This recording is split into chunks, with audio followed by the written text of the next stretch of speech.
Okay. Hi, Mark. How are you? Hey, Douglas. Good to see you.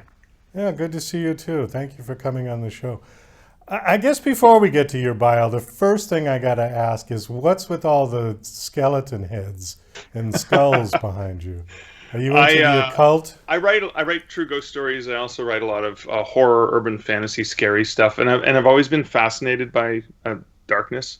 And it was just a thing. I started collecting. No, they're not real. They're not real human skulls. They're plastic and ceramic and all the different things. But people buy them for me, and then I just ironically, there's way more skulls that you can't see off camera on the walls and beside me. But it's sort of it's become part of my brand, I guess, in many ways. You are a writer then, Yeah. but you also do something else. You also do, what do you do? Publishing consulting or something like that? Yeah, so I've been a writer since I think my very first work was published in '92. My very first book came out in 2004, which I self-published. I have traditionally published and self-published, but I've worked in the book industry as a bookseller in almost every way you can work in the book industry for 30 years plus.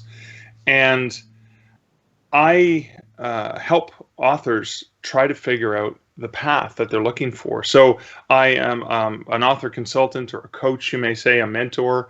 And what I've done is I have actually created self-publishing platforms. So I worked for Kobo, which is kind of like Canada's answer to Kindle, and I Oh, created okay. their self-publishing platform for them back in 2014.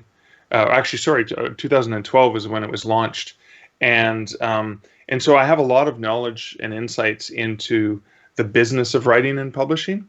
So a lot of my time when I'm not writing is spent trying to help other writers, because one of the challenges I think is that people have these great ideas and they're not sure what to do. Like, should I find a publisher? How do I find a publisher? Where and how can I get an agent to pay attention to my work? So there's all of those, New York publishing insider bits of information that are important for authors to understand, as well as the selling cycle. Like, when do sales reps pitch to the bookstores and things like that.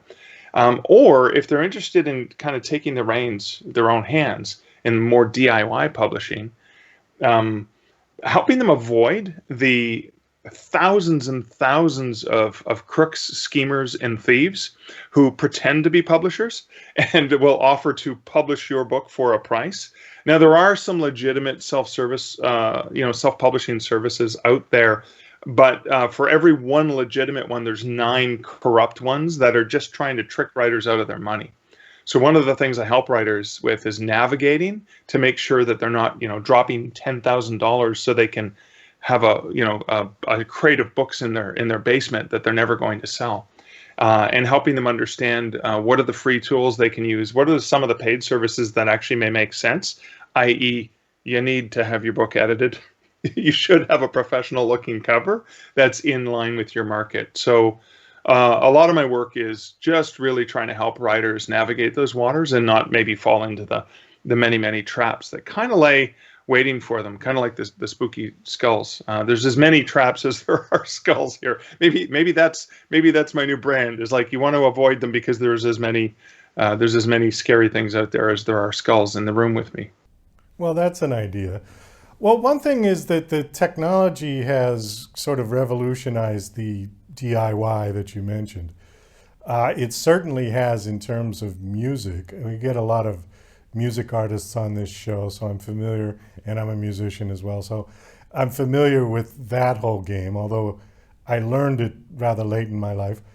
When I've spoke with other authors who have been on this show, there seems to be a real debate between, do I go DIY or do I look for a publisher? I mean, what would be the criteria to you that would dictate which path you go? Well, it used to be that if you wanted to just write books and have everyone take care of everything else, you would get a publisher, you'd send your manuscript off, and then you would hide in isolation and do nothing and live your life. And that's not the case at all in traditional publishing anymore. Even if you're traditionally published, you've got to be hustling, you've got to be marketing. You're going to have, like, when I'm traditionally published, like, I have a publicist assigned to me, but they're working for maybe a week or two, which is why I hired my own publicist, because I want to be doing publicity all the time, not just when I have a new release out. So I think the one factor to consider is, well, there are less publishers now. There used to be, when I started in this industry, I think there were like 15 or 20 big publishers in New York. Well, soon, with Random Penguin merging with Simon and Schuster, there's going to be 4 major publishers. So there's not as many options as there were for traditional publishing. And the other thing is, and this is a really hard thing to come to terms with, when you're in the publishing industry and you write and publish a book, every single layer between you and the consumer is taking a slice of that pie. That's just a supply chain, and it's the way the supply chain works. And so when I sell, for example, a $25 print copy of one of my books that's traditionally published, I get 8% of that. And I get that a year later with 30% withholding against the possibility of returns, because that's one of the ways the business works, is bookstores can return publishers. So the publisher has to keep some money aside in case they have to use that. But when I self-publish, I can sell ebooks, and I can make 70% of a $5 book. So I can actually make $1.50 more, and I get paid every month, and it goes right into my bank account.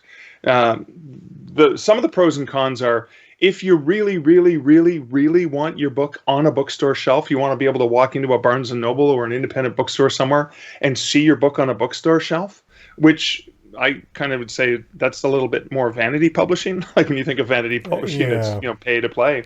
But just because it's there doesn't mean you're actually going to make more money, or you're actually ever going to, much is going to happen with the book. If you want to actually earn money, you need to be looking potentially at the possibility of ebooks and controlling it as much yourself as possible, whether you're publishing directly to places like Amazon and Kobo or Apple or Barnes & Noble, or potentially using a third-party distributor like Draft2Digital or Smashwords, or one of those companies that allows you to kind of push a button and send it to multiple locations. So what I try to do is figure out, what's the writer's goal? What do you want to do with this?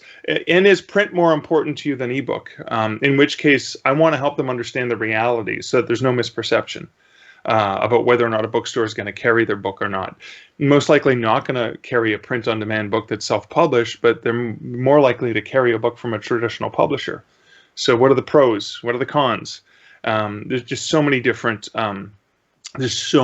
factors. And similarly, I think a lot of really bright writers and smart publishers are finding ways to do hybrid publishing, where they may purchase only the print book rights, but allow the author to maintain ebook rights, so that they can both get the best of both worlds. And the author, ideally, which is what I'm interested in, the author gets the best of both worlds.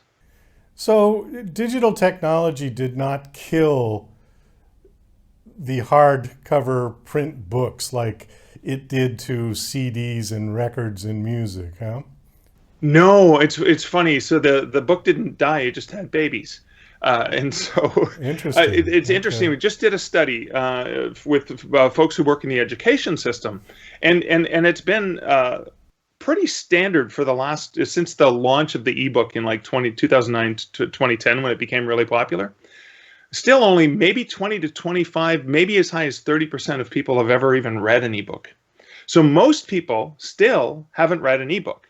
And so even though I know authors that are making 6 and 7 figures a year on their ebook income sales, like the market is still young and so untapped, because I don't think print books will ever go away. I think potentially ebooks could be as much as 50 or 60% of the ebook industry, but I don't think print's ever going to go away. And because, again, it's digital reading adoption has been really, really slow. The pandemic, significant changes, a lot more growth from March of 2020 forward that I saw in the industry. But there's still a long way to go. So, the print world is not dead. It's just changing a little bit.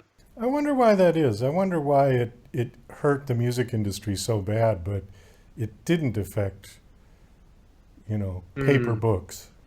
Well, music is a different kind of experience, right? It's a 2 to 5 minute experience that you can share, and you not have to, but it's shared in the air around us. and we experience it together. Maybe we're dancing, maybe we're at a club, we're hopefully together having a drink somewhere, or whatever, and we're enjoying music. With books, it's typically, and now there's the exceptions, right? There's audio and storytelling, but it's usually an intimate personal experience, whether you have headphones on listening to an audiobook, or and it's a long experience, right? You're looking at 5, 6, 8, 12, 15, 16 hours to consume a book, or you're opening the pages. So the other nice thing about the intimacy of books is I can gift you a book, and it's really easy for me to gift you because I got this signed hardcover version of your favorite author's book because I waited in line and I got a signature from them. But me buying you the ebook so you can read it on your phone is not as nice. Whereas I think I would agree with that. Yeah. Yeah, there's still a tactile thing. Not to mention kids, they're on screens all the time. Even more so now with distance learning and things like that. So they want the tactile experience. My kid, when I worked at Kobo, Canada's ebook company, I had access to any book he wanted on a tablet, so he could pretty much get almost any kid's book that was available as an ebook to read for free on the tablet. Where did he rush to every time we went out? When we went to the library, he rushed to get out, the books that he wanted to take home. We went to Toys R Us, and he rushed to the book section of Toys R Us. Like, it didn't matter. He wanted physical books. So, it almost feels an inherent thing that we want that tactile experience, because it is, there is something about that, with a coffee or a tea, and sitting in your favorite chair and reading. Now, I do read on a Kobo device. Half of my reading is digital, but sometimes I will have a physical book, and then I'll move right over to a digital book, and then other times when I'm out and about, I'll listen to audiobooks. So, I'll consume books no matter how they come. I just love them. Yeah, I think I prefer to have a real book if I'm on an airplane, but if I'm at home at the computer and I want something to read, I tend not to like to read long books on the screen. If it's going to be a long book, I want the real book. But if it's short, less than 100 pages, I can deal with it on the screen. We're kind of running down on time here. Are you here, speaking of books, are you here to promote a book, or are you promoting your business service? You know what? I am an author. I'm Mark Leslie as an author, and I have a number of books available. I have the Canadian Werewolf in New York series, which is sort of dark humor, urban fantasy. I've got Obsessions, which is an anthology of short stories that I'm the editor of and also the publisher of. And so there's no shortage of that. And Douglas, you mentioned you're a musician. I just recently launched through my website, markleslie.ca, a collaborative opportunity where I've written some parody lyrics to Islands in the Stream, and I'm putting them out there, seeing like, hey, is anyone interested in taking this and performing it, or seeing what you can do with it, or maybe even modifying it? Because one of the things I'm really passionate about is the collaborations that we can have as creators and entertainers, and when you mix those worlds, what cool things can you get? Like Reese's peanut butter cups, right? Chocolate, peanut butter, they're both awesome. Put them together, and you have magic. Okay. Give us your website again, please. It's markleslie.ca. Okay, great. And you do offer, what do? Do you do counseling or for authors, I do consulting. Right? We talked about that. Yeah, consulting. There's a form on my website. I will do a 20-minute free session, because sometimes in 20 minutes we can figure out what you need to do, and you've got the free advice, and you move on, and I saved you some money, and that's a great thing. Other times, you can book a full hour with me if we need to get into more detail, and I kind of do sort of one-on-one coaching and walkthroughs of what people are looking to understand better about the industry. Great. All right. Well, Mark, thank you so much for coming on this show. It was nice meeting you. And, thank you so much for having me. Best of luck, and I hope the skeletons don't start moving around in the night. That would be creepy.